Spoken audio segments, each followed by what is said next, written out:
Hey there, Summoners! GuardianE here with another live reaction and first impression video for Fire Emblem Heroes. And tonight we are getting the reveal of the next set of seasonal special heroes to drop into the game in just a couple of days. Now, if my timing is right, my thinking is right, we should be getting bunnies, right? Is that this month? I think we're getting bunnies. So it should be the bunny spring festival type of seasonals, which is always fun. I always think it's fun. It's always pretty goofy. So let's go ahead. I've got it pulled up right here. Let's go ahead and watch it together and see who they've got lined up for us that are gonna hop their way into our hearts. All right, let's see. Okay, excited for spring. Spring has sprung. Special heroes to battle. Let's see what we got. Oh my. Oh my, oh my. Spring war god. Hello.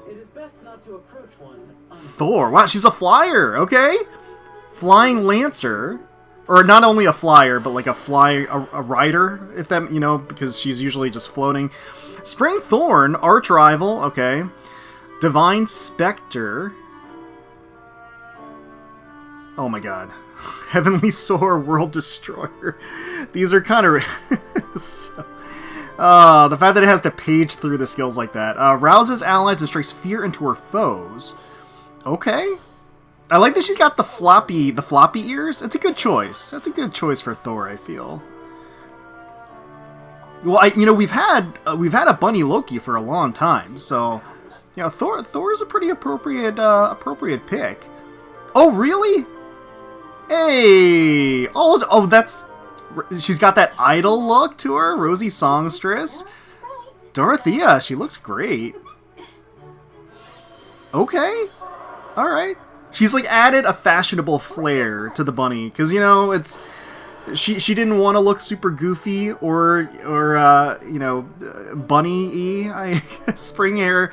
Wait, is she the 4-star focus unit? I saw that her weapon isn't unique. Spring is here. Oh, I love that quote. That's great. It hatches and a bunny flies out. That's pretty good. That's pretty good. Okay. Oh! We're getting a rearmed hero. Okay. And, oh, okay. Alright. That's fine. That's fine. In the breeze. This game has me searching for hidden eggs.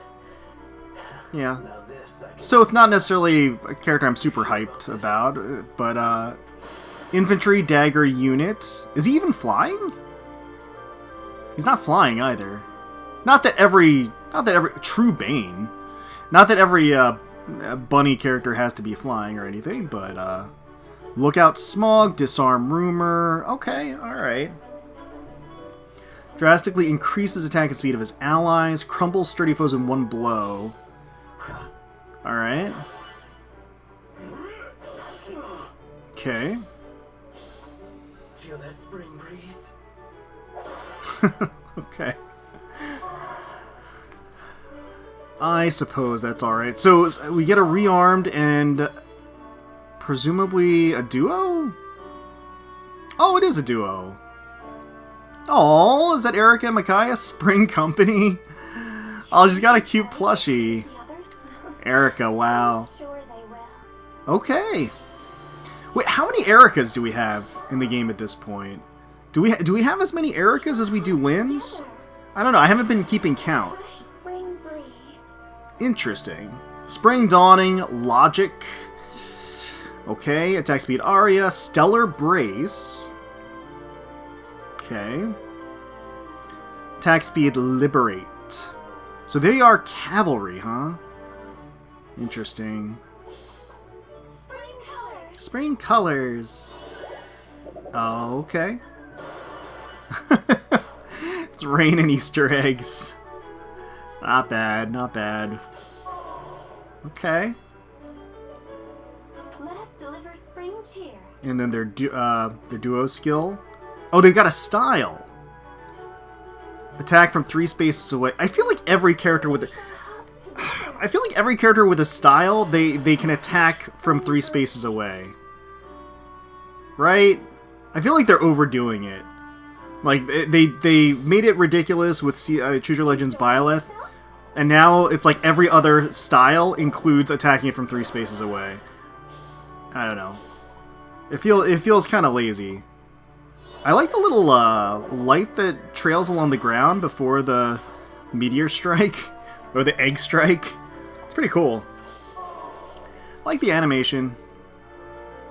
Not bad. And wait, they have a harmonized skill too? What? They have both. Bringing spring to you. That feels like a bit much. Let's begin. Okay.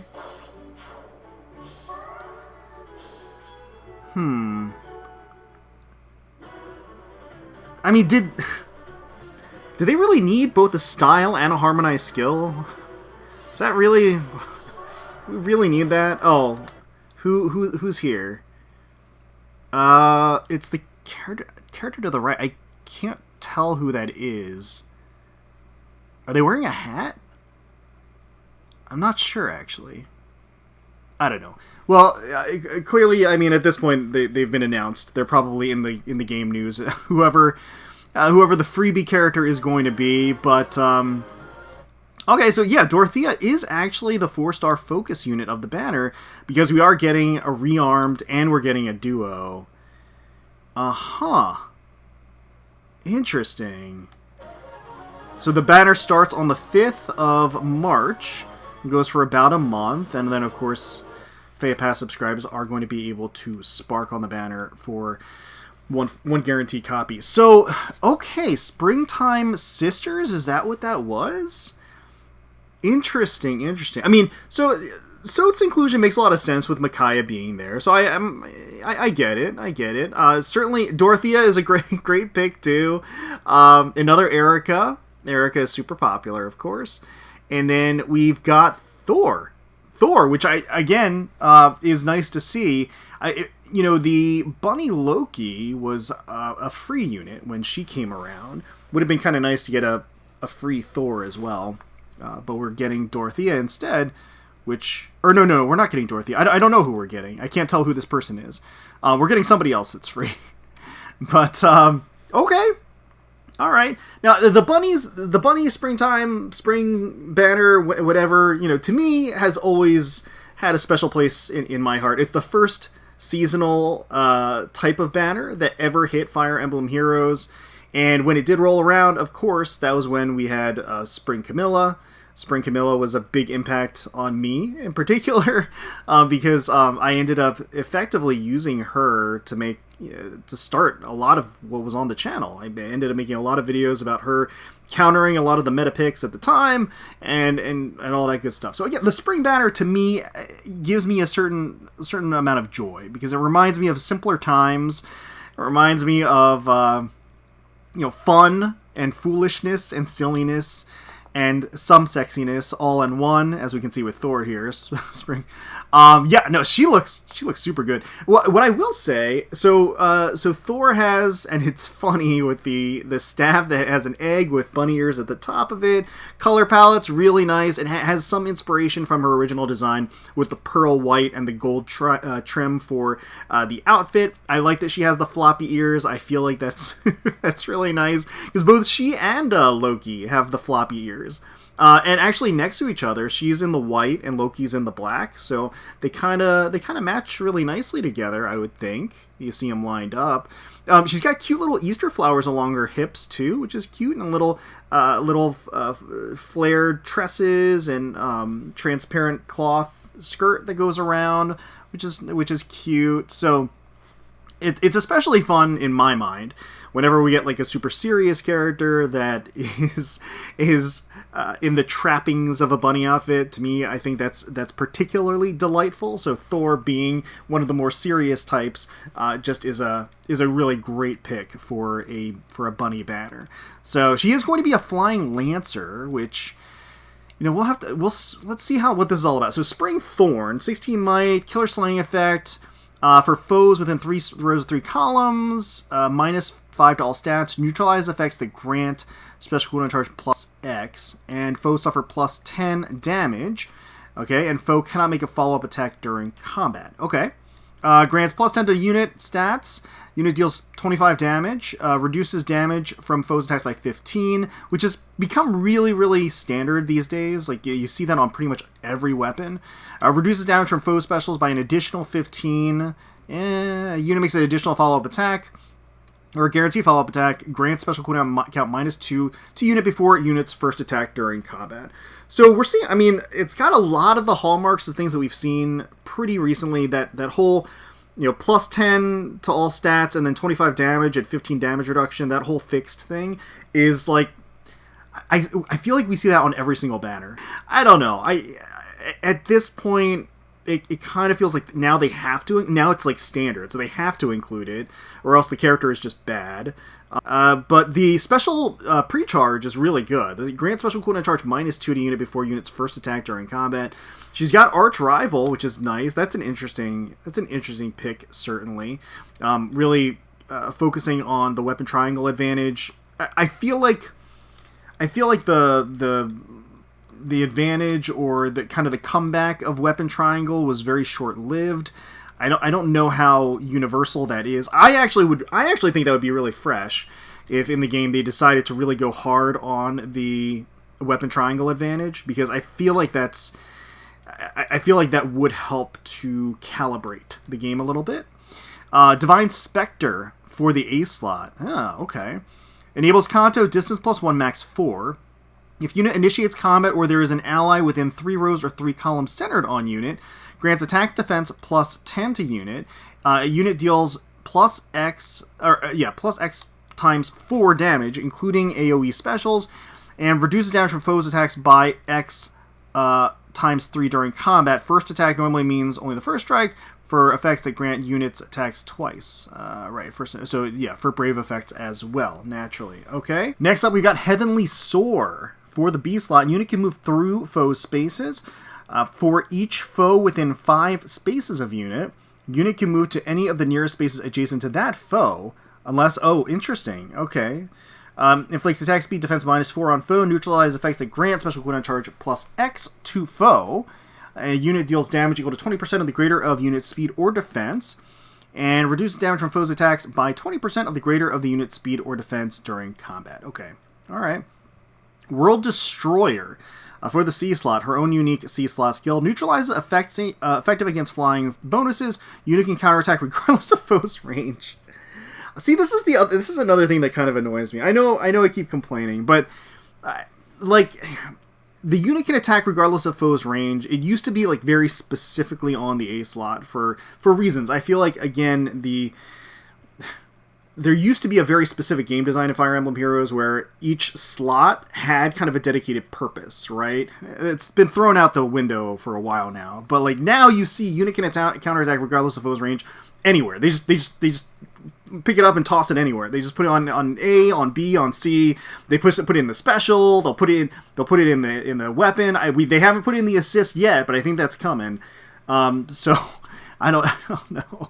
It just feels very sloppy. I don't know. Allies within 2 spaces of unit can move to a space within 2 spaces of unit. Okay. All right. So there's a lot of teleportation here, which is good. I mean, she's a flyer and a melee flyer, and she's got Pathfinder. So I would expect there to be a lot of warping capability based around the archetype. So that's good. For unit and allies within 3 rows or 3 columns centered on unit, grants +5 to all stats, reduces damage from foes' attacks by 7, and next attack deals damage equal to 40% of foes' first attack damage prior to reduction during combat. Okay, and also if defense is greater than or equal to foe's defense +5, disables units or ally skills and foe skills that change back priority during combat. Oh! I see. That change attack... interesting. So she's got Hardy Bearing. That's interesting. Huh. You know? We're seeing Hardy Bearing more and more. It's definitely making more of a resurgence with all of the potent desperation-enabled threats out there. You know, young Camilla notwithstanding, she's definitely one of them. But yeah, we're definitely seeing more and more of that out there. Unit deals +7 damage, grants special cooldown charge +1 to unit per attack during combat. Alright, I mean, she's got some great stuff, that's for sure. Some of it is, again, kind of the standard rank and file, but in terms of skills and enabling skills, she's got a lot of mobility, a lot of true damage built in, and a lot of pre-charge damage reduction. You know, everything that you kind of need to live in Fire Emblem Heroes these days. Rouses attack and strikes fear into her foes, flies through the field, tearing through foes, and helps allies advance. Right, because she does have the Pathfinder ability, which is quite nice. And, oh, she's riding Side Saddle. I didn't notice that. That's cute. That's pretty cute. And then here's the attacking art. This is fun. Oh, she looks great. Bam. Okay. Yep. So Dorothea, again, surprising that Dorothea is the 4-star focus. Wasn't she a 4-star focus seasonal, like another seasonal 4-star focus? I can't remember. But she is a flying green tome unit. She looks great. I like the fact that she kind of disregarded the whole silly bunny suit thing, and she's kind of gone her own direction a little bit. It does feel Eastern inspired, maybe even Irish inspired, which again fits the theme of Easter a bit, like but I will say that I love the colorful elements to it. It has more of an idol fashion look to it, which feels very appropriate for Dorothea, right? Got the stylish cap. And the bunny ears, even the gradient on the bunny ears is kind of voguish. And then she's got the little ornament egg there. But again, she is the 4-star focus unit of the banner. She looks great. She's got the choker, the glossy hair, the bountiful curls. I think they did a great job at representing Dorothea and making sure that she maintained her stylish dignity, I guess. Which, again, pains me a little bit, because it's always fun to see people in silly costumes, but that's fine. So, Dorothea here, she has a green tome unit. Spring Hair Egg Plus is going to be inheritable at start of player phase or enemy phase, grants attack res +6, preempt pulse, and neutralizes foes' bonuses during combat to unit and allies within 2 spaces of unit for 1 turn. Grants +5 to all stats and deals +20 damage and reduces damage by from foes' attacks by 10 during combat. That's okay. It's not bad for an inheritable, non-rearmed weapon, all things considered. Glacies, attack, res, far, resound, and shadow shift 3 for the C slot. So not super remarkable as an overall kit.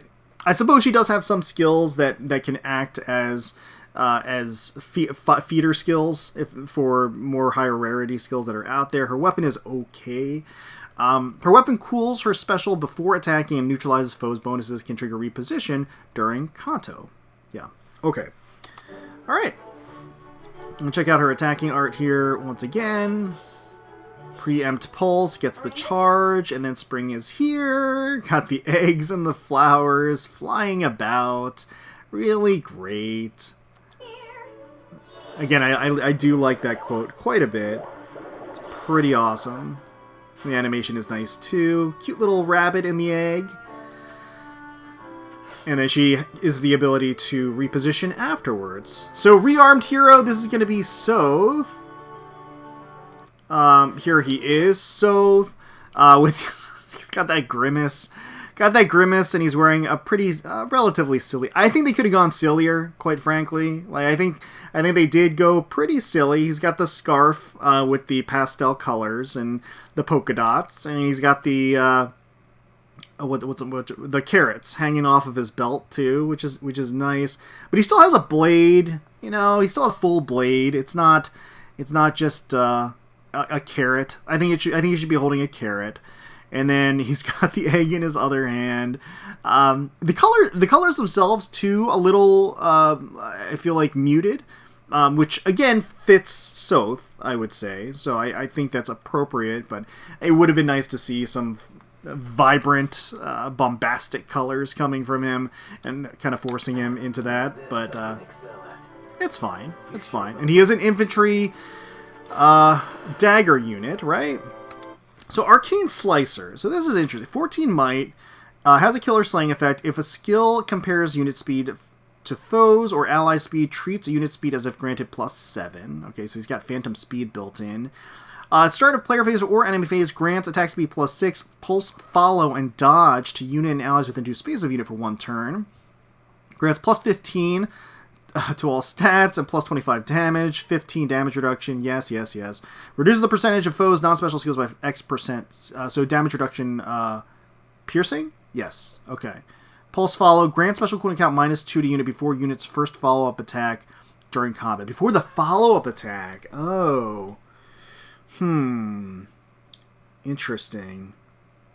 You know, I wonder if there's some annoying plays with Pulse Follow and Miracle. So True Bane for the special. I wonder if this is a unique special for him. 5 cooldown. When special triggers, boost damage by the greater of foe's speed or defense. For unit's first attack during combat, if damage dealt prior to damage reduction calculation is less than foe's HP -1, sets damage before damage reduction as foe's HP -1. Wait, okay, so it took me a second to understand what this is saying. So this is not related to the special damage at all. This is just another additional effect that does more damage, which, again, feels silly. And this leads me more to believe that this is actually a unique special for Sothe, because I think it would be ridiculous to be able to inherit this special. But basically, if unit's first attack, so if in his first attack during combat, the first hit that he does, if the damage dealt before damage reduction, so that means before all of the different damage reduction effects from the enemy hit him, if the damage that would have been done is less than foe's HP -1, which means that it basically would not kill the enemy, right? Or not even come close to killing the enemy. If that's the case, then it just sets the damage that he does before damage reduction to foe's HP -1, which means it basically putting the enemy at 1 HP. So if he wouldn't have put the enemy at 1 HP before, he will now put the enemy at 1 HP before the damage reduction. So I see where they're going. That feels really obtusely complicated. Like, I don't really know if that... like, I get what they're going for. I see what they're going for. They want the first hit to be a critical hit that Sothe basically cripples the enemy, and then the second follow-up hit goes in for the kill, right? And it's saying that if the damage that he would do before all of the damage reduction is less than putting the enemy into a critical state, then put the enemy in a critical state before the damage reduction. The problem is there's so much damage reduction in the game already that it's kind of meaning... I don't know. I mean, I guess they've tested it. They wouldn't have put it in here, right, if they didn't test it. So, but reduces damage from foes' attacks by 40%, okay? Disables skills of all foes, excluding foe in combat, and neutralizes effects that inflict special cooldown charge -X on unit during combat. Also, if decreasing the speed difference necessary to make a follow-up attack by 10 would allow the trigger a follow-up attack, then it triggers. Okay. All right. At start of turn, grants attack speed, great talent +2 to unit and allies within 3 rows, 3 columns centered on unit. After combat, if unit special triggered, grants attack speed, great talent +4 to unit and allies within 3 rows, 3 columns. This skill grants a max of +20 great talent to unit and +10 for allies.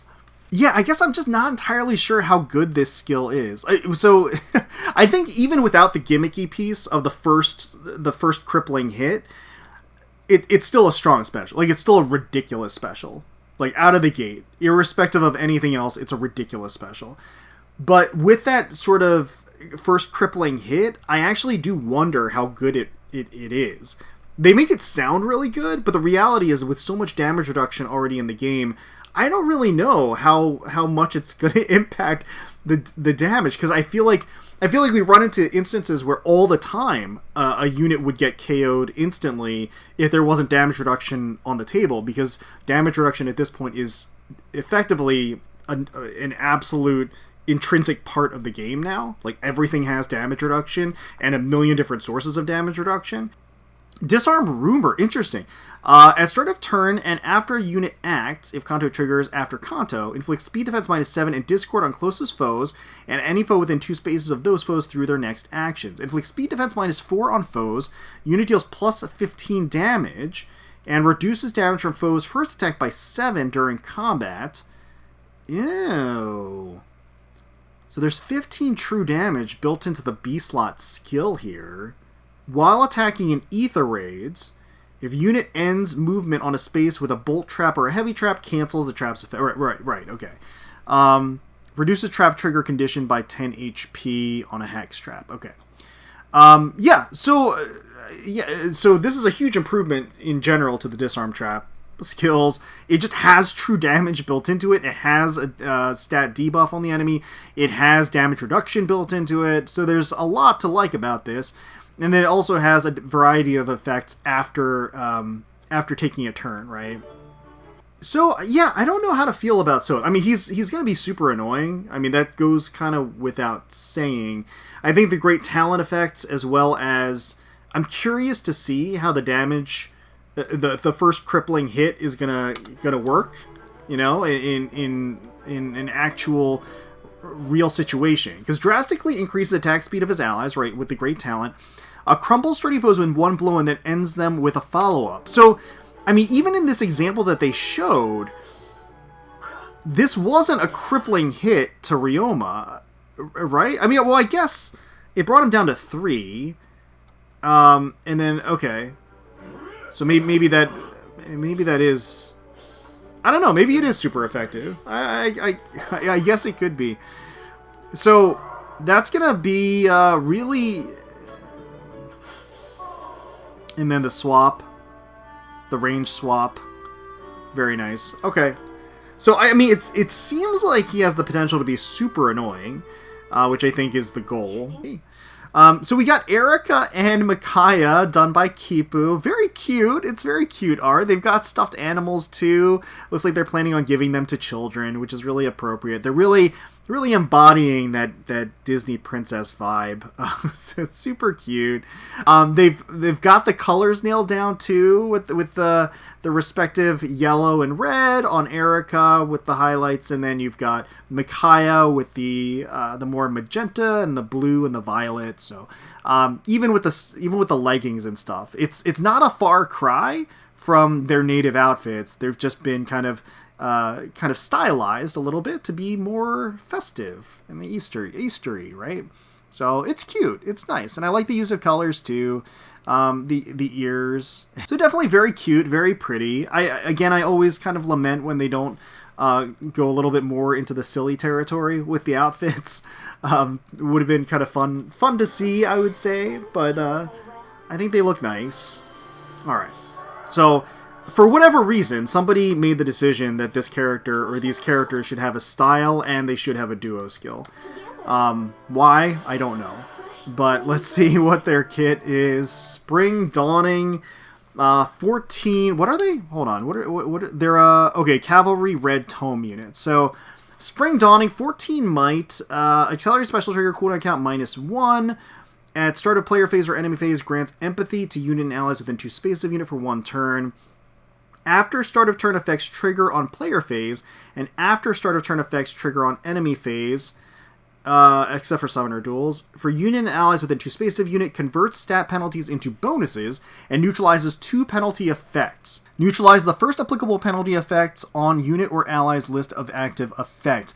Oh, interesting. So we're seeing that make a resurgence again, the removal of penalty effects.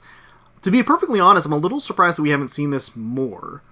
Because I feel like when we saw it, I don't know how much of a splash it really made, but it had like a lot of interesting, unique potential, but then I feel like it kind of sputtered, and then nobody cared anymore. So I like that it's coming back. I want to say I would like them to implement it or incorporate it more. Yeah, and I'm also wondering, and I may have missed this, it's always possible that I missed this too, if they could create scenarios where the enemy bonuses are also not only neutralized, but removed as well. Because I think that's part of it, too. We have a lot of effects out there and a lot of skills out there that are reliant upon meeting a condition of a certain number of buffs or effects or penalties. So it would actually be really impactful in that way. Grants plus 15 to all stats, reduces damage from foes' attacks by 15 as well, deals damage equal to units' max cooldown count value times 12, and you can use the style Spring Dawning Style, okay? Logic for the special, attack speed Aria, Stellar Brace for the B slot, enables Kanto, distance max 3, min 1. At start of turn, if unit acts, after unit acts, inflict speed res minus 7, panic, and penalty that neutralizes non-special if foe would reduce unit HP to... So, Miracle. It's penalty that neutralizes Miracle. On closest foes and any foe within 2 spaces of those foes, so an AoE. Inflicts minus 5 to attack speed res. Reduces damage from foes' attacks by 7. Neutralizes effects that guarantee foes' follow-up attacks and effects that prevent units' follow-up attacks during combat. And also... when special triggers, deals damage equal to X% of the greater of foe's special or res.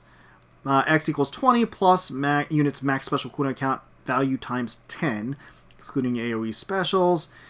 If unit's attack can trigger unit special, grants special cooldown count minus Y to unit before unit's first attack, and special cooldown count minus Z to unit before unit's first follow-up attack.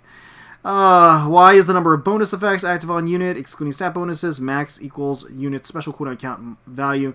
At the start of combat, Z equals the number of bonus effects active on unit, excluding stat bonuses. Unit special cooldown count value at the start of combat, min 0.